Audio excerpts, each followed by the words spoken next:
सेवा करी जा चला हाँ गुरु बाबा लाख चुए लागल तो हर ये कि पूछे कि हमर पूरी सरकार है बोली बाबा तनी तू के हमर जड़ी लोग देना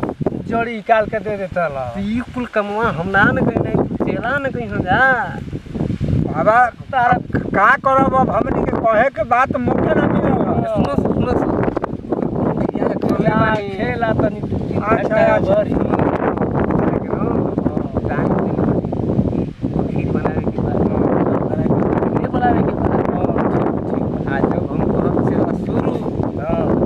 बाबा आज अकेले ही हो पूजा पर अकेले ही हो ठीक बा